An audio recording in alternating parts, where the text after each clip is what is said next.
Oke, baik pemirsa. Assalamualaikum warahmatullahi wabarakatuh. Jumpa lagi bersama saya di acara Lensa Kita. Hari ini saya ditemani oleh salah satu narasumber yang merupakan salah satu tokoh Maluku Utara yang pernah eksis dan berkiprah di pemerintahan Provinsi Maluku Utara. Kita langsung sapa Bapak Haji Taib Permain. Assalamualaikum warahmatullahi wabarakatuh, Pak Haji. Waalaikumsalam. Bagaimana kabar? Baik, alhamdulillah. Iya. Mudah-mudahan kita semua sehat selalu. Pak Haji, jadi masyarakat Maluku Utara ini penasaran setelah tidak menjabat lagi sebagai orang nomor satu di Provinsi Maluku Utara, aktivitas keseharian Pak Haji itu apa ya? Iya, jadi sebenarnya kita itu harus tidak bisa berhenti kalau sudah selesai tugas. Tetapi bagaimana kita pikiran-pikiran yang positif, pikiran-pikiran yang baik kita berikan kepada mereka-mereka yang akan melanjutkan tugas pembangunan di daerah ini, baik di provinsi, di kabupaten maupun kota. Makanya selalu saya menyiapkan diri untuk selalu berkomunikasi dengan para calon-calon bupati, calon wali kota, dan saya memberikan gambaran-gambaran bagaimana kita membangun satu daerah dengan gagasan-gagasan strategis, membangun kota dengan bagaimana tata kota dan arah pembangunan kota itu bagaimana. Jadi kita membangun segala sesuatu itu jangan asal jadi saja, atau tiba saat tiba akal, tetapi harus sudah secara strategis kita mempersiapkan visi misi dan kita sudah mau naik itu apa yang harus saya bikin dengan daerah yang saya pimpin. Nah, sejauh berkomunikasi dengan kepala daerah di Provinsi Maluku Utara, respon mereka soal kontribusi pemikiran dari Pak Haji gimana? Ya banyak yang sukses kan ambil itu pikiran-pikiran itu, dan saya bilang kalau memimpin itu pertama harus niatnya untuk rakyat Maluku, rakyat yang kita pimpin. Harus tugas kita kan mensejahterakan rakyat, bukan mensejahterakan diri dan lingkungan bukan dengan keluarga, tapi mensejahterakan masyarakat. Oleh karena itu harus kita melihat daerah itu bagaimana. Ya, saya selalu punya gagasan kerangka berpikir begini. Di mana saya berdiri, kemana saya pergi, dengan apa saya ke sana, dan apa yang harus kita perbuat. Jadi artinya maksudnya kita untuk membangun satu daerah, kita tahu dulu semua sektor, mulai dari geografisnya, jumlah penduduknya, sumber daya alamnya, sumber daya manusianya, ya, tingkat perkembangan semua sektor, kesehatannya bagaimana, pendidikannya bagaimana, sehingga semua itu kita memulai dengan satu catatan, kita sudah menguasai. Sehingga kita bisa memprogram, merencanakan mana prioritasnya, mana sasaran yang dicapai, begitu dengan dana yang tersedia. Kalau menurut Pak Haji, Maluku Utara yang di era Pak Haji memimpin dan Maluku Utara di era kini ada perbedaan kah tidak? Ya, jadi dulu saya memimpin itu gagasan saja. Maluku Utara ini kan dari dulu semua provinsi kepulauan itu kendalanya laut. Jadi bagaimana supaya kendala ini kita hilangkan dulu pertama, yaitu dengan pertama menyatukan pulau-pulau. Caranya gimana? Dengan caranya membangun infrastruktur transportasi primadonanya laut didukung oleh udara dan darat.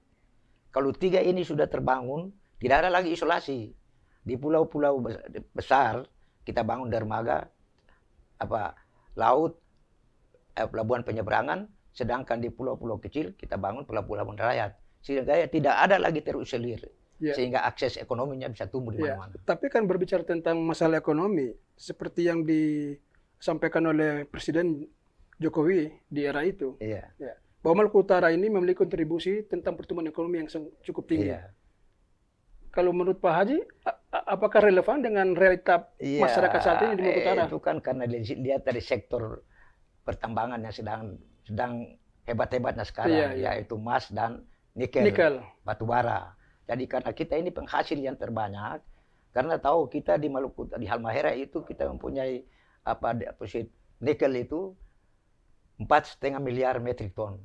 Itu dalam 80 tahun atau baru belum selesai. Nah, dengan banyaknya bahkan yang kita lihat di dalam berita-berita itu ada ekspor ilegal nikel itu sekitar 5,3 ton. Nah, itu pendapatannya kan hanya tertumpuk pada daerah itu saja. Seharusnya nggak bisa kecolongan ya? Nggak bisa, sehingga itu bisa bermanfaat untuk rakyat. Iya toh? Iya. Dan harus dengan memanfaatkan itu perusahaan-perusahaan itu supaya kita menugaskan mereka bagaimana daerah sekitarnya itu bisa pertaniannya maju, bisa perikanannya maju, bisa semua yang di sekitar itu. Nah itu dia, Nah, kalau hanya berbicara tentang narasi dan teori pasti enak semua ya. Iya. Nah sekarang ada enggak sejauh ini pemerintah saat ini pernah berkomunikasi atau minimal sharing dengan seorang Pak Haji yang berpengalaman saat itu? Iya, jadi kita ini kan tidak semua orang sama ya. Karena saya sudah siapkan diri, malahan saya tawarkan kalau ada masalah yang kita perlu diskusikan, saya siap. Tapi kan ya namanya setiap orang pemimpin kan merasa ya saya tidak bisa gambarkan itu, masing-masing punya ini cara sendiri lah. Maluku Utara di bawah pimpinan seorang Haji Taib Armain, waktu itu APBD sekitar 800 miliar. Iya. Iya. 800 miliar itu prioritas program apa saja waktu itu? Lah itu tadi saya bilang, kalau kita naik kan sudah tahu kondisi semua sektor, penduduk, geografis, hasil bumi, hasil sumber daya alam, sehingga di situ kita lihat mana yang prioritas, yang masih tertinggal, iya. Mana sasaran yang akan dicapai dalam 5 tahun. Padahal dulu kan waktu Pak Haji pertambangan kan belum terlalu semarak seperti ini kan. Tapi kita dorong pertanian, perkebunan. Pertanian pada waktu itu beras, kita masuk 10 provinsi yang meningkat hasilnya. Sehingga kita dapat penghargaan dari pemerintah pusat. Padahal karena tahu kita punya lahan pertanian di Maluku Utara ini, padi itu ada 50.000 ton. Waktu itu hanya dicapai 20.000 ton. Tapi saya bisa jadikan 50.000 ton. Sehingga kita dapat prioritas. Jadi di sini pertanian, perikanan kita tidak bisa dikasih motor-motor kecil yang kalau ke sana dapat ombak dia terbalik. Iya. Makanya saya kasih motor-motor ikan besar. Ya, yang sekarang motor-motor ikan besar yang mengail itu. Kalau mendengar penjelasan dari Pak Haji ini banyak ide dan gagasan yang sampai ini masih belum tersalurkan ya. Iya. Nah, itu kemudian menjadi motivasi Pak Haji untuk kembali lagi ke ranah politik.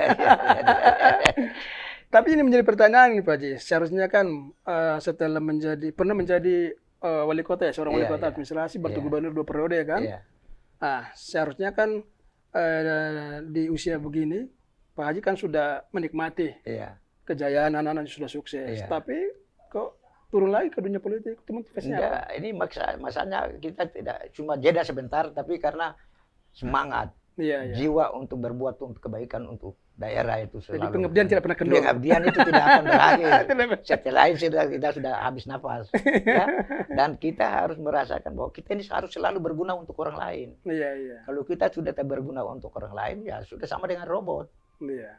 Gitu. Jadi jangan bilang, wah sudah istirahat. Ada yang bilang, Bapak sudah boleh istirahat. Bukan istirahat. Masalah kita ini hidup itu penuh dengan pengabdian dan berbuat baik untuk orang banyak. Itu kan ibadah. Sebaik-baiknya manusia itu bermanfaat untuk orang lain. Itu moto saya tidak mau bikin dengan slogan-slogan yang tidak ada mahal. Yang muluk-muluk lah. Tapi itu saja. Kalau semua orang berpikir seperti itu, berarti orang semua mau berbuat untuk kebaikan. Iya, dan moto itu bagi Haji itulah realistis. Realistis. Dan itu. Makanya saya menjadi agak sedikit ini kalau melihat dulu saya pimpin dengan 800 miliar. Saya bisa pindahkan ibu kota, saya bisa menyelesaikan konflik, saya bisa satukan Maluku Utara dengan mengatasi kendala itu laut, dengan membangun semua infrastruktur pelabuhan laut. Dan membangun Maluku Utara atau mengembalikan posisi Maluku Utara di pasca konflik itu kan tidak mudah. Tidak mudah, ya. Itu giatnya apa itu sehingga Pak Haji itu dijuluki atau dinobatkan sebagai tokoh rekonsiliasi Maluku Utara. Nah, jadi itu pengalaman saya.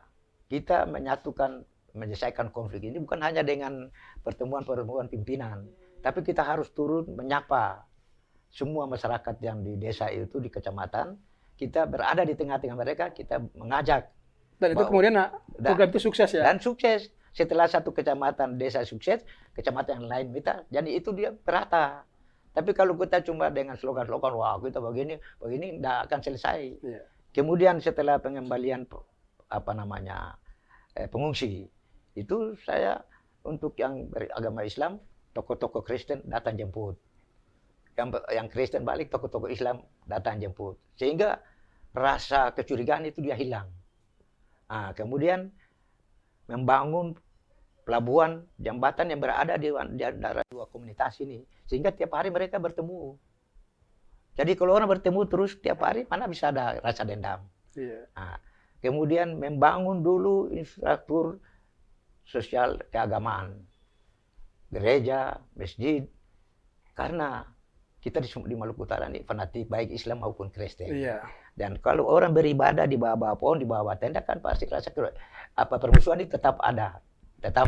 Tapi kalau kita bangun gerejanya bagus, masjidnya bagus, orang beribadah dengan tenang, makin hari makin rasa permusuhan dia hilang. Makanya penyelesaian konflik di Maluku Utara itu. Iya. Selain itu juga tokoh-tokoh imam dan apa, saya berikan mereka fasilitas-fasilitas. Ya. Pendeta saya kasih beri fasilitas. Karena mereka ini tokoh kunci di dalam perdamaian. Iya. Ji, ini menarik juga ini diskusi hari ini. Ya. Dan ini juga saya mencoba untuk mendalami tentang kedudukan dan posisi Provinsi Maluku Utara di mata pemerintah pusat dalam artian bahwa para penguasa. Iya. Apakah Anda setuju dikatakan bahwa Maluku Utara ini harus sowan dulu ke Jakarta sehingga kepentingan gubernur itu harus direstui oleh pusat? Saya kira itu nggak bisa begitu. Kita menyiapkan dulu gagasan, baru kita bicarakan dengan pusat. Pusat bukan hanya terima laporan lisan atau kita hanya kirim surat, tapi dia perlu informasi nyata, ya, data-data yang betul, baru bisa dia berikan ini. Pengalaman saya setiap bidang, setiap sektor saya ketemu dengan menteri. Iya. Saya jelaskan bahwa dengan staf ahli, nanti realisasinya dengan staf ahli, dengan dirjen yang bersangkutan. Makanya banyak ya seperti pelabuhan udara, pelabuhan laut, apa segala macam bisa terrealisir. Padahal kita punya anggaran itu 8 miliar. Ya toh? Iya, iya. Nah, dan salah satu apa yang harus kita selesaikan sekarang itu jalan keliling Halmahera. Iya. Karena dengan terbukanya isolasi, karena desa dan desa tidak ada hubungan, itu ekonomi mereka terhambat. Akses ekonominya tidak ada. Dulu kan pertama saya gagasan kereta api keliling Halmahera. Iya. Karena Halmahera itu hampir 600 kilo. Iya. Kalau keliling sudah 1.200 kilo. Iya. Jadi kalau kita bangun itu kereta api sebagai alat transportasi yang murah, orang punya kambing, orang punya kasbi, orang punya ayam, bisa naik dengan... Tapi seharusnya pemimpin di daerah dalam hal provinsi gubernur seharusnya memanfaatkan kehadiran perusahaan tambang sebenarnya. Iya, makanya tadi Tapi saya kan sejauh ini kan tidak dimanfaatkan. Nah, makanya dulu kan saya suruh NHM, Iya. coba bangun mereka punya ibadah, olahraga, gelanggang olahraga. Iya, Dan fasilitas itu, olahraga. Fasilitas olahraga itu kan memberikan motivasi kepada anak-anak muda untuk berkembang, ya. Dan ternyata mereka baik kasih. Tapi sekarang kalau kita diam ya tidak ada. Tadi saya bilang harus bagaimana masyarakat petani di lingkungannya, dia harus siapkan bibit unggul, dia kasih sekolah mereka insinyur pertanian, anak-anak di situ supaya balik bisa menjadi. Oke. Jadi kembali lagi ke persoalan politik. Ya. Maluku Utara ini sangat menarik memang. Maluku Utara ini menarik berbicara dalam politik karena Pak Haji Taib sebagai pelaku dalam dua sistem. Iya. Ya kan ada sistem pemilihan langsung maupun pemilihan oleh DPRD. Nah, ini menjadi pembahasan yang sangat penting. Iya. Nah, bagi seorang yang berpengalaman di masalah ini, itu efektif yang mana? Langsung atau pemilihan oleh DPR? Saya kira kalau dilihat dari segi biaya hampir sama saja. Iya. Bagi yang calonnya. Pos politik. Pos politiknya ya. Karena dulu waktu DPR Iya. kan kita juga 2 kali biaya. Partai di daerah. Berarti sama saja ya, pos politiknya sama Belum saja. anggota DPR-nya harus mau ke sedikit-sedikit kita di ATM kan. Berarti ya. mendingan pemilihan langsung saja Iya, ya. pemilihan langsung. Yang penting sekarang orang yang dipilih itu orang-orang benar-benar yang ini. Karena jangan sampai sekarang asal orang punya duit, dia jadi pemimpin. Akhirnya tidak bisa terbengkalai itu daerah. Iya. Jadi orang yang harus betul-betul punya kemampuan memimpin, ya punya keahlian dalam itu, ya, dan diterima oleh seluruh masyarakat. Iya. Jangan karena duit. Nah, sekarang kita pemilihan langsung ini kita menyadarkan masyarakat supaya memilih orang yang benar-benar bisa memimpin, punya kemampuan, bukan karena dia punya duit kasih 100.000 dan 550.000 itu. Dan di situ letaknya Berarti kuncinya. politik gagasan yang harus dikedepankan. Harus gagasan kan, gagasan. Jadi apa yang mau dia bikin tadi dengan langkah-langkah yang saya bilang tadi, itu anukan kepada masyarakat supaya dia yakin. Iya. Nah, tapi kalau kita nggak punya gagasan, ya naik itu tunggu.